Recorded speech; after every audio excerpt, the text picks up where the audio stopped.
ఖమ్మం జిల్లాలో భారీ స్కామ్ వెలుగులోకి వచ్చింది. Middle class and mass public ను టార్గెట్ చేసుకుని 100 కోట్ల రూపాయలకు పైగా నిందితులు దోచేశారు.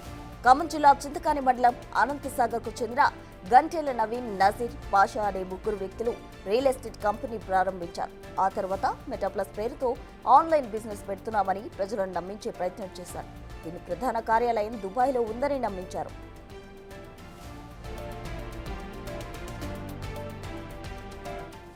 ఖమ్మంలోని ఓ చర్చి పాస్టర్ బాబు జంగాల ప్రకాష్ సాయంతో ప్రజలకు దగ్గరయ్యారు. ఆయన సాయంతో పలు ప్రాంతాలకు చెందిన క్రిస్టియన్లను మెటాప్లస్ లో భాగస్వాములు చేశారు. కంపెనీ నిర్వాహకుడిగా చెప్పుకున్న నవీన్ కు పాస్టర్ బాబు జంగాల ప్రకాష్ సమీప బంధువు కావడంతో వాళ్ళ పని సులువైంది. ఇన్వెస్ట్మెంట్ చేస్తే రోజు 1% ప్రాఫిట్ వస్తుందని ప్రచారం చేశారు. నెలలో 20 రోజులు అమౌంట్ వస్తుందని నమ్మించారు. 1 లక్ష రూపాయలు పెట్టుబడి పెడితే 10 నెలల్లో డబుల్ అమౌంట్ వస్తుందని చెప్పారు.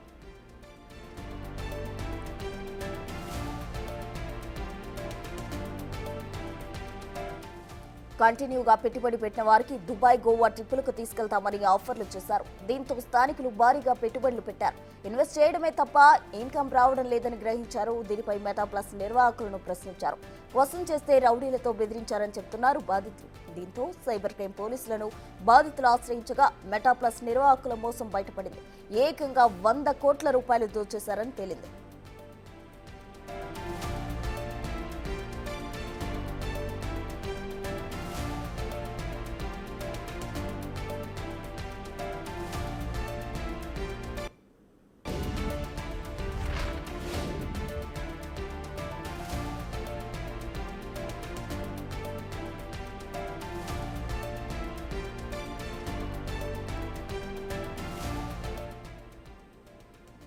ఖమ్మం జిల్లాలో భారీ స్కామ్ వెలుగులోకి వచ్చింది. Middle class and mass public ను టార్గెట్ చేసుకుని 100 కోట్ల రూపాయలకు పైగా నిందితులు దోచేశారు. ఖమ్మం జిల్లా చింతకాని మండలం అనంతసాగర్ కు చెందిన గంటెల నవీన్, నజీర్, పాషా అనే ముగ్గురు వ్యక్తులు రియల్ ఎస్టేట్ కంపెనీ ప్రారంభించారు. ఆ తర్వాత మెటాప్లస్ పేరుతో ఆన్లైన్ బిజినెస్ పెడుతున్నామని ప్రజలను నమ్మించే ప్రయత్నం చేశారు. దీని ప్రధాన కార్యాలయం దుబాయ్లో ఉందని నమ్మించారు.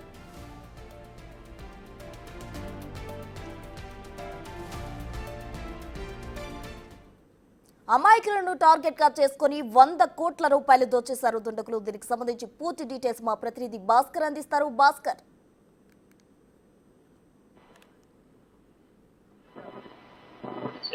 ఇప్పటికే ఖమ్మం జిల్లాలో ఇటీవల కాలంలో ఇలాంటి ఆన్లైన్ మోసాలకు చాలా వరకు కూడా తెరలేపుతున్న నేపథ్యం అయితే ఉంది.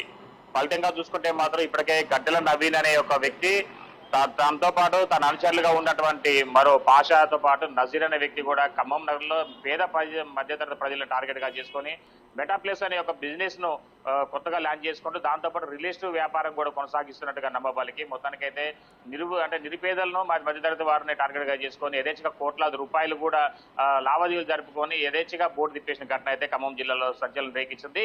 గత కొన్ని సంవత్సరాల క్రితం 2 సంవత్సరాల క్రితమే నవీన్ తో పాటుగా నజీరు, పాషా అనే వ్యక్తులు కూడా వీళ్ళంతా కూడా ఒక టీమ్ గా ఏర్పడి అంటే వివిధ రకాలుగా అంటే పబ్లిక్ లో ఉన్న వాళ్ళకున్న ఇంటరాక్ట్ ని అదేవిధంగా సంబంధాలను మెరుగుపరుచుకుంటూ మరోవైపున ఆర్థికంగా నిలబడాలని అంటే ఒక చెడు వ్యసనాలకు పాల్పడుతూ మరోవైపున ఉన్న సంబంధాలను మెరుగుపరుచుకునే విధంగా లేకుండా కేవలం అక్రమ ఆర్జనకి తెరలు లేపుకుంటూ మరోవైపున వాళ్ళకున్న తెలివితేటలతోటి వివిధ అక్రమ సంపాదించుకోవాలనే ఒక దురాలోచనతో టోటల్ గా సొంత ఊర్లో కూడా చింతకాని మండలం అనంతసాగర్ లోనే ఒక సమీప బంధువులతో కావచ్చు, మరి కొంతమంది స్థానికులతో కావచ్చు, మొత్తానికైతే మాత్రం 1 లక్ష పెడితే 2 లక్షల రూపాయలు వ్యవధిలో అంటే కేవలం ₹1 అంటే 10 రోజుల నుంచి 20 రోజుల లోపే లక్షలకు డబ్బులు అవుతాయని చెప్పి నమ్మబలికి వాళ్ళ దగ్గర నుంచి కూడా అధిక మొత్తంలో డబ్బులు వసూలు చేసుకొని వాళ్ళకి దుబాయ్ ట్రిప్పులు అంటూ లేదా ఇతర విదేశాల ట్రిప్, సింగపూర్ ట్రిప్పులు అంటూ కూడా చెప్పడం.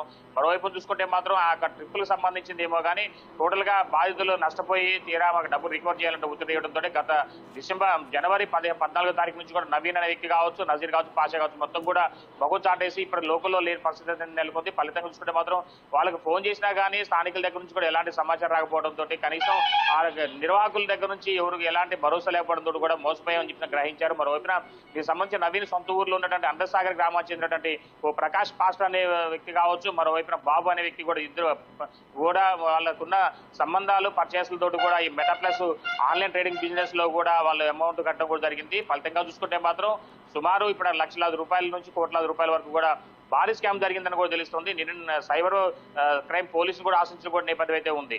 ప్రస్తుతం మొత్తానికైతే ఈ యొక్క ఘటన ఖమ్మం జిల్లాలో చారలు భారీ ఎత్తున కూడా హల్చల్ అవుతుందని చెప్పుకోవచ్చు. ఒకవేళ ఖమ్మం నుంచి కూబీ లాగితే కరీంనగర్, నల్లగొండ, వరంగల్, మరోవైపున కొత్తగూడెంతో పాటుగా ఇతర ప్రాంతాలకు కూడా ఈ యొక్క నెట్వర్క్ వ్యాపించింది. ముఖ్యంగా నవీన్, నజీరు, పాషా అనే ముగ్గురు వ్యక్తులు కూడా వీళ్ళంతా కూడా ఖమ్మానికి చెందిన వాళ్ళు. వీళ్ళంతా కూడా ఇటీవల కాలంలో గతంలో కూడా వీళ్ళంతా కూడా ఆన్లైన్ బిజినెస్ తో పాటుగా మరోవైపు చూసుకుంటే మాత్రం రియల్ ఎస్టేట్ వ్యాపారంలో కూడా వీళ్ళు ఒక ఏజెంట్లుగా తయారైపోయారు. అక్కడ నుంచి వాళ్ళకున్న సంబంధాలను మెరుగుపరుచుకుంటూ ఒకవైపున వ్యాపారం కొనసాగిస్తున్న నేపథ్యంలో ఇంకా అత్యాశకులు అయిపోయి టోటల్ గా ఆ రియల్ ఎస్టేట్ వ్యాపారం నుంచి కూడా వీళ్ళు వేరే ఒక సంస్థ నుంచి బయటకు వచ్చేసి యథేచ్ఛగా వీళ్ళే ఒక కార్యకలాపాలు ఏర్పాటు చేసుకున్నారు. అక్కడ నుంచి ఫలితంగా చూసుకుంటే మాత్రం మరలా వీళ్ళు ఆ బిజినెస్ వీళ్ళు ఏర్పాటు చేసిన రియల్ ఎస్టేట్ బిజినెస్ లో కాస్త లాస్ రావడంతో అక్కడ నుంచి ఇలాంటి మోసాలకు తెరలిపోయారని తెలుస్తున్న నేపథ్యం అయితే ఉంది. అయితే వీళ్ళు ట్రాక్ చూస్తే మాత్రం చాలా వరకు కూడా అంతా కూడా డిఫరెంట్ గా ఉందని కూడా చెప్పుకోవచ్చు. ఆ సంబంధం లేని వ్యక్తులు దీంట్లో ఇన్వాల్వ్ అవడం.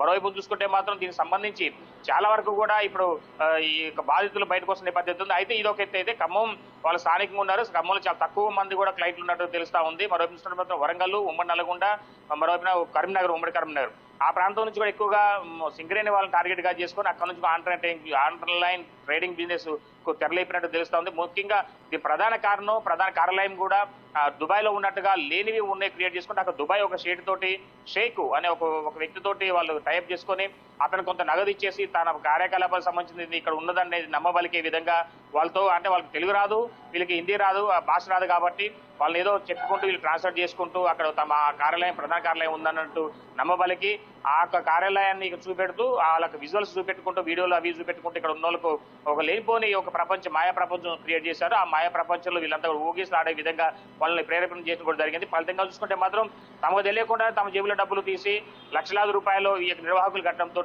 సర్వం కోల్పోయి ఇప్పుడు రోడ్డు పడే పరిస్థితి నెలకొంది. ఫలితంగా చూసుకుంటే మాత్రం ఒక్కలా ఇద్దరని కాదు సుమారు వందలలో బాధితులు ఉన్నారు. మొత్తానికి కోట్లాది రూపాయలు అంటే సుమారు 40-50 కోట్ల వరకు కూడా ఈ యొక్క స్కామ్ జరిగినట్టుగా తెలుస్తున్న నేపథ్యం అయితే ఉంది.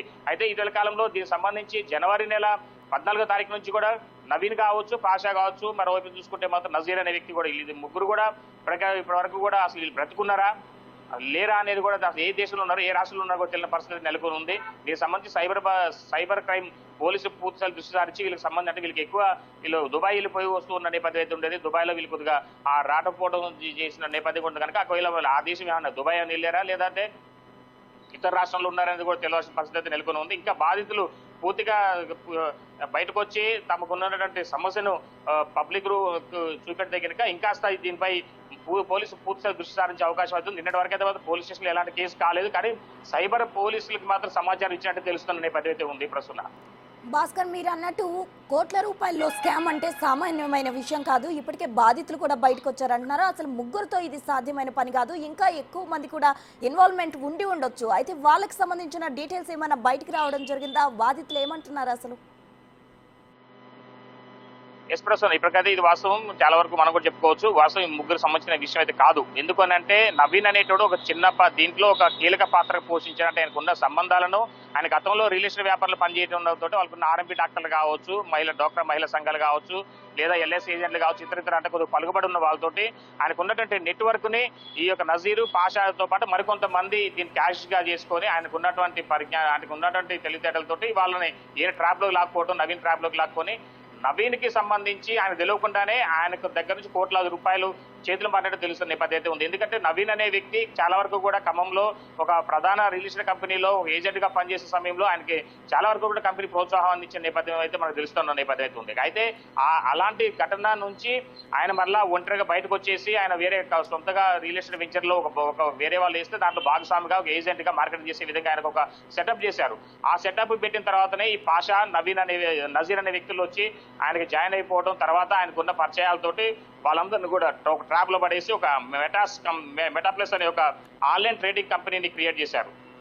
దానిలో భాగంగానే ఈ ఘటన జరిగింది. అయితే ఇంకా దీనికి సంబంధించి నజీర్, పాషా వీళ్ళకి దొరికితే లేదా నవీన్ దొరికినా కానీ ఈ ముగ్గురిట్లో ఏ ఒక్కరు దొరికినా సరే పూర్తి వివరాలు అయితే బయటకు వచ్చే అవకాశం అయితే ఉంది. ఇది మొత్తం ఎంత కేవలం దుబాయ్ అని పేరు చెప్తున్నారు తప్ప వాస్తవంగా అయితే దుబాయ్లో ఎలాంటి ఆఫీస్ కానీ ఎలాంటి కార్యకలాపాలు అయితే లేవు. అది చాలా క్లియర్గా తెలుస్తున్న నేపథ్యం అయితే ఉంది. ఎందుకంటే నవీన్ అనే వ్యక్తి చాలా సామాన్యమైన కుటుంబం, వాళ్ళ కుటుంబం కూడా చాలా పేద కుటుంబం ఉన్నది.